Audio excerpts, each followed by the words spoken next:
Shosho guys, welcome back to Speaker Nawe. I'm still your boy Taylor DJ. So today ngifuna sithi ukubheka kwinguquko ze-radio okungenzeka zenzeke because u-April is around the corner. Siyazi ama-contracts amaningi abasakazi be-radio ayavuselelwa, amanye ayaterminate. So kule video bengifuna sifocus kakhulu kule ndaba kaPenny Ntuli because last year uyena umuntu kwasuka umsindo lapha esuke egagasini kuJoseph FM. So amehlo ke abhekeke noPenny ukuthi uzoyenza njani this time, uzomove to a better radio station or else uzostick around kuJoseph FM, which I think angeke uzobe idea right ukuthi mhlambe ephinde ehlale kumsakazo ongekho omkhulu noma umsakazo oyi-community radio station njengeJoseph FM because uPenny Ntuli uyi-brand enkulu. I think ukuhlala laphana kula environment eJoseph FM izomvalela ama-opportunities amakhulu and mhlambe izogcina semkhandana nezitha phakathi because akukho izuskeni ithi niyabasakazi be-community radio station nizoba nomsakazi onama-numbers nophinde ebe ne-power enkulu njengaPenny Ntuli. So I think environment akakuyona ayikho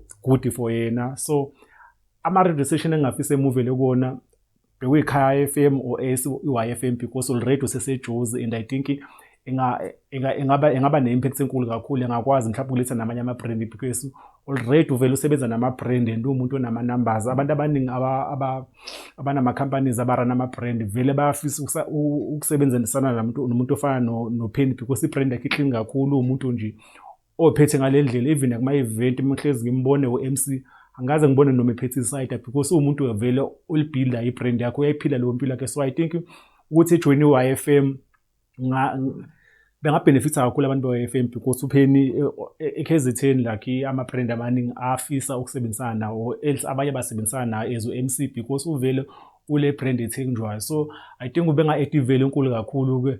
But abanye ke bengeke ngabuka enye podcast la uMakhosi Khoza ethi no Penny akaka-ready for ukumove to a bigger radio station because abantu abaningi bebethi maybe uKhoza FM lingamthatha since abantu abaningi bekhala lapha ukuthi isikhala saleli uleli D ukuthi no sehlele isikhathi eside kakhulu. So abantu abaningi bethi mhlambe ngayivala indawo mangathiwa uleli D bamqonda uKhozini bezama umsusa laphana. But ke ama-changes aseKhozini asephumile abamsusa ngoleli D and uPenny Ntuli anonsanga ezomsakazo uKhoza FM. So lo uKhoza FM out ke but ama-radio station adinga awakhiphi ke ama-changes awo iGagasi FM, i-YFM bengakayiboni naye iKhaya FM because iKhaya FM laphana maningi ama-rumors ukuthi nabantu abazoshintshwa but nabe bengawakhiphi. So mina bengingafisa ukuthi ejone kakhulu and isho engafisa ukuthi mhlawumbe uPenny bemnikeze wona especially mangathiwa ujona i-YFM ile show ka9 to exactly le show akayenza kuJoseph FM but eyenze ku-radio station ene-audience eningi ezokwazi ukureach abantu abaningi kakhulu because umuntu okwazi kakhulu ukuthi engage nabantu. So I think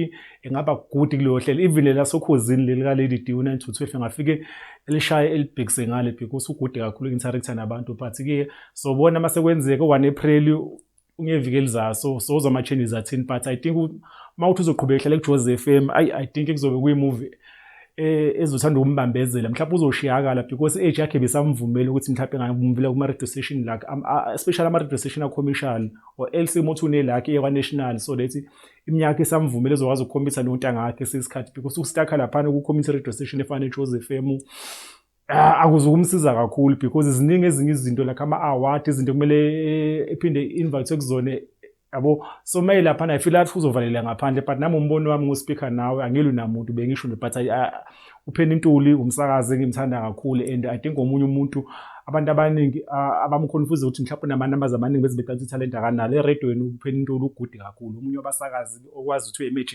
ama-numbers akhe nokusakaza. So ugude kakhulu. I wish engathi ngathola i-radio station e-commercial and ethola islot ezoba maybe se-daytime because I know ngafike sibulale la. So Speaker Nawe sekhona ku-Twitter @sispeaker nawe, ku-Instagram sekhona nakhona sispeaker nawe, naku-Facebook sikhona sispeaker nawe.